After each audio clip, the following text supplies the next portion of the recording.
पहले उसका इस्तकबाल कीजिए, तालियों से स्वागत कीजिए स्वीटी कुमारी। धन्यवाद सर।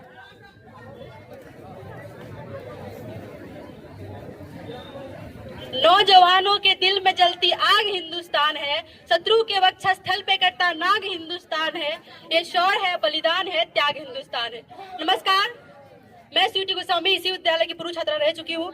यहाँ उपस्थित सभी महानुभाव, बाहर से आए सभी माननीय अतिथिगण तथा मेरे देवता तुल्य सभी गुरुजनों को 15 अगस्त स्वतंत्रता दिवस की ढेर सारी शुभकामनाएं and very infinity welcome to all the knowledgeable लोगेस प्रेजेंट हियर।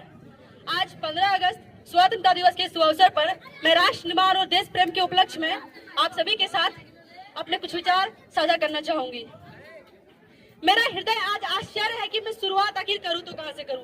मैं शुरुआत करूं उस भारत से जहां 144 करोड़ लोग 22 भाषा और 1600 से अधिक बोलियों में बात करते हैं, या उस भारत की सांस्कृतिक जटिलता से जहां 4000 जातियां, 25,000 उपजातियां, 49 गोत्र और 8 प्रमुख धर्म हैं।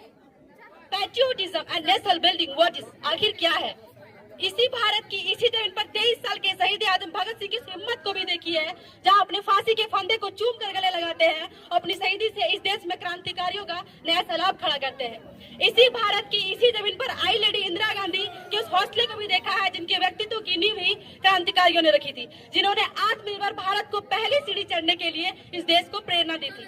इतिहास के ऐसे कितने ही पन्ने पलट दिए जाए तो हर एक पन्ने में एक नया युवा नेतृत्व कौशल्य दिखाई देता है, but what does to do.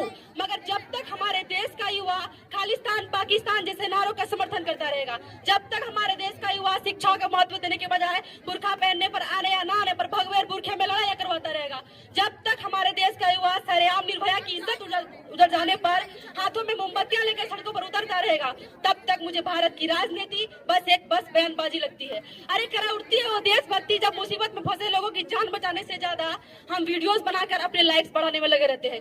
आज के दौर में वो युवा जिनके कंधों पर जिम्मेदारी थी अपने समाज, अपने राष्ट्र, अपने देश की आशाओं को बांधे रखने की, अब वही युवा 4x4 की एक छोटी सी स्क्रीन पर अपनी कोमल उंगलियों के घर्षण मात्र से अपनी भावनाओं की इमोजी भेज रहा है। 4 बोतल वोट का काम मेरा रोज का ने हमारे भारत के भविष्य को तबाह कर रखा है। हम ना तो एक और जिस देश ने पूरी दुनिया को तक्षशिला और नालंदा देकर विश्वविद्यालय शिक्षा की बुनियाद रखी, आज विश्व के 100 विश्वविद्यालय में हमारा एक भी विश्वविद्यालय खड़ा नहीं हो पाता। जहाँ एक और हमारे पास IIT, NIT, IIM जैसे शिक्षक संस्थान है, वहीं दूसरी और इस देश के गरीबों को सर्व शिक्षा अभियान का झुंझुना पकड़ा दिया जाता है। और इसी तरह की गजब की शैक्षिक बीमारियां हमारे देश में, और इन बीमारियों का जड़ है ना वो हमारा अंधविश्वास। जब तक इस देश का युवा मंदिरों में जा जाकर नारियल फोड़ कर भगवान को रिश्वत लगाता रहेगा, हमारे समाज का शिक्षित वर्ग ही बिल्ली के रास्ता काटने पर खड़े हो जाना, अपनी धर्म अपनी जाति को ऊंचा मानकर दूसरे के धर्म की अवहेलना करता रहेगा, तब तक ना तो हमारे देश से अंधविश्वास खत्म होगा और ना ही हमारा राष्ट्र निर्माण संभव होगा। हमारी संस्कृति, हमारी सभ्यता को पूरी दुनिया ने शीश नवाया है, तो क्यों हमने आस्था के नाम पर अंधविश्वास फैलाया है? असल मायने में हमारा राष्ट्र निर्माण तब संभव होगा जब तक एक नागरिक नैतिक रूप से सटीन, चारित्रिक रूप से भ्रष्ट, मानसिक रूप से दिवालिया, धार्मिक रूप से अंधा, राजनीतिक रूप से गंदा, स्वैच्छिक मान्य मूल्यों के आंकड़ों में जिन सिन पे बंदमयी अखंड भारत को खंड खंड करता रहेगा, तब तक हमारा राष्ट्र निर्माण संभव नहीं होगा।